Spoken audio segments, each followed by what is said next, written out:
Contingency theories of organization development में क्या है, कंटिजेंसी थ्योरीज एम्फसाइज करती है कि कोई एक पर्टिकुलर अप्रोच नहीं है जो हर जगह फिट होता है, बल्कि ऑर्गेनाइजेशन वैरी करते हैं सिचुएशनल फैक्टर्स के हिसाब से, इंक्लूडिंग एनवायरमेंट, टेक्नोलॉजी, लीडरशिप और इंटरनल प्रोसेसेस। तो ये थ्योरी चैलेंज करते हैं क्लासिकल मैनेजमेंट जिसमें सिंगल बेस्ड मेथड होता है और ऑर्गेनाइजेशन जो है इसमें सिचुएशन के हिसाब से अडैप्ट करनी चाहिए, ऐसा इसका मानना है। तो वुडवर्ड टेक्नोलॉजी स्ट्रक्चर थ्योरी क्या बोलता है, जिसमें जॉन वुडवर्ड जो है उन्होंने रिसर्च कंडक्ट किया इंडस्ट्रियल ऑर्गेनाइजेशन के ऊपर। उन्होंने देखा टेक्नोलॉजी जो सिग्निफिकेंटली इंपैक्ट करती है ऑर्गेनाइजेशन स्ट्रक्चर परफॉर्मेंस के ऊपर। तो उन्होंने कैटेगराइज किया ऑर्गेनाइजेशन को टू तीन टाइप ऑफ प्रोडक्शन सिस्टम में। स्मॉल बैच प्रोडक्शन में क्या होता है, कस्टमाइज लेबर इंटेंसिव वर्क होता है, टेलरिंग और स्पेशल मैन्युफैक्चरिंग होता है, ठीक है। लार्ज बैच और मास प्रोडक्शन में क्या होता है, स्टैंडर्ड प्रोडक्शन लार्ज क्वांटिटीज में होता है, ऑटोमोबाइल असेंबली वगैरह में। कंटीन्यूअस में क्या होता है कि हाई ऑटोमेटेड इंडस्ट्रीज होती है जैसे केमिकल प्लांट्स, ठीक है, वहाँ पे मैकेनिक्स और ऑर्गेनाइजेशन स्ट्रक्चर दोनों मिक्स लगता है, ठीक है। तो इसका कहने का मतलब यही है कि जैसे जैसे मतलब अपना प्रोडक्शन या फिर जो टेक्निक जो है लाइन अपना बदल रहा है, वैसा वैसा अपना स्ट्रक्चर भी बदल रहा है, ठीक है। फिर इंप्लीकेशन क्या, ऑर्गेनाइजेशन को अपने स्ट्रक्चर और टेक्नोलॉजिकल प्रोसेस के साथ अलाइनमेंट बनाए रखनी चाहिए। अगर मिसमैच हुआ तो टेक्नोलॉजी स्ट्रक्चर में तो इनएफिशिएंसी और परफॉर्मेंस इश्यूज हो सकते हैं। फिर लॉरेंस और Lords differentiation and integration model, Paul Lawrence और जे लॉर्ड स्टडी करते हैं ऑर्गेनाइजेशन कैसे ऑपरेट करते हैं डायनामिक और स्टेबल एनवायरमेंट्स में। इंट्रोड्यूस टू क्रिटिकल कॉन्सेप्ट्स ने बताया, differentiation refers to how different departments कैसे एक साथ काम करते हैं अलग अलग वेज में। For example research and development department is more flexibility and creativity, while manufacturing department को इतनी जरूरत नहीं है एफिशिएंसी और स्ट्रक्चर प्रोसेस की। Integration is the coordination between the departments to ensure smooth functioning, है ना। इंटीग्रेशन जरूरी है डिपार्टमेंट्स के अंदर।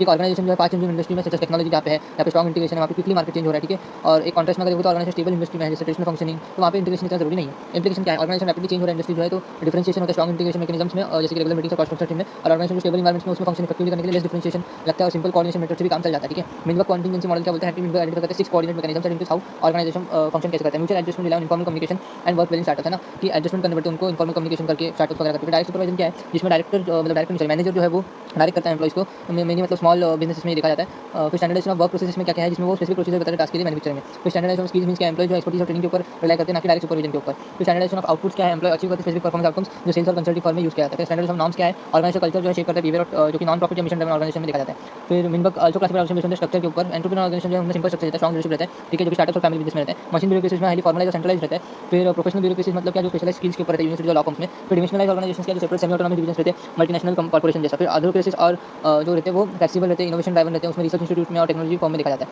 इंप्लीकेशन क्या इनका ऑर्गेनाइजेशन के ऊपर, वो ऑर्गेनाइजेशन जो अलाइन करने के स्ट्रक्चर के साथ इंडस्ट्री के गोल्स के, है ना।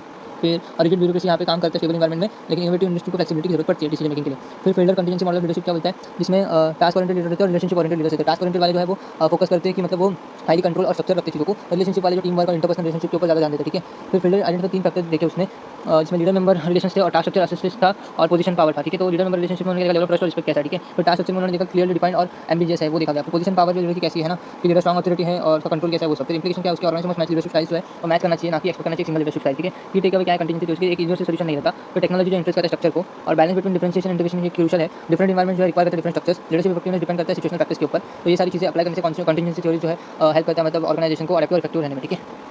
ये चीज़ उसको जॉइन कीजिए, तो आपको ये सारे नोट जो माइनर फॉर्मेट में मिल जाएंगे। और मैं इधर इसलिए नहीं आ रही कि शॉर्ट्स में सारी क्लिक नहीं हो पा रहा है, मैंने उधर सेंड फोर्स वाली वीडियो नीचे डिस्क्रिप्शन में दिया हुआ है, ठीक है। और आपको वीडियो अच्छी लगी लाइक कीजिएगा, कमेंट कीजिएगा, शेयर कीजिएगा, सब्सक्राइब कीजिएगा। Thank you.